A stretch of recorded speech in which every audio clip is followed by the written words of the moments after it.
चेतावनी, कोई भी व्यक्ति यहाँ पे, कोई भी राजनेता अगर हाथरस में आता है, चाहे वो तृणमूल कांग्रेस हो, चाहे वो भीम आर्मी हो, चाहे कोई भी संगठन, बिना पिटे, बिना सर फटे, बिना गाड़ी टूटे जाएगा नहीं। गुंडे ही समझ लीजिएगा, आपको मैं क्षमा नहीं करूंगा। हाथरस गैंग रेप पीड़िता को जो इंसाफ दिलाने की मांग कर रहा है, उस पर एफआईआर और मुकदमे दर्ज हो रहे हैं।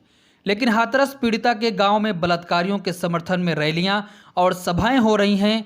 गुंडा खुलेआम धमकी दे रहा है, पुलिस उसके साथ मौजूद है, लेकिन उस पर कोई मुकदमा दर्ज नहीं किया जा रहा है।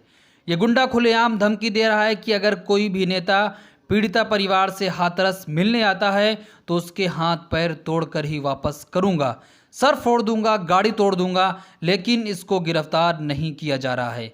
मानो यूपी पुलिस कह रही है कि नहीं साहब, ये तो शांति की बात कर रहा है, ये कहाँ पर गुंडई की बात कर रहा है, ये तो मानो शांति का पैगाम देना चाहता है। इसकी भाषा में कहाँ सांप्रदायिकता है, मुझे नज़र नहीं आ रही है। सुनिए इस गुंडे की भाषा को, किस तरीके से ये गुंडई पर उतर आया है, लेकिन उत्तर प्रदेश की पुलिस इसको अभी तक अरेस्ट क्यों नहीं कर रही है। इसकी एक वीडियो नहीं, कई वीडियो वायरल हो चुकी हैं, जिसमें खुलेआम धमकी दे रहा है कि कोई भी नेता अगर पीड़िता परिवार से मिलने आता है तो उसके हाथ पैर तोड़ दूंगा।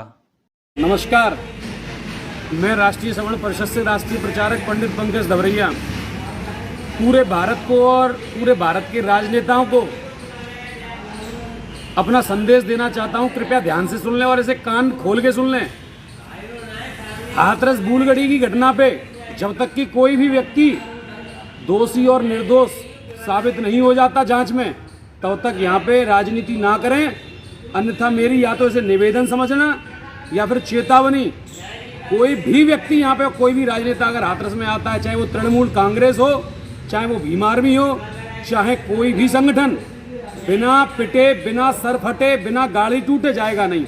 इसे चाहे मेरा आप हाथ जोड़ के निवेदन समझ लीजिएगा, चाहे इसे गुंडे ही समझ लीजिएगा, आपको मैं क्षमा नहीं करूंगा। क्योंकि आपने मेरे क्षेत्र का, एक बिटिया का, इस देश का अपनी राजनीति के लिए जो अपमान किया है, बदनामी की है, मैं उसके लिए आपको कभी माफ नहीं कर सकता। धन्यवाद।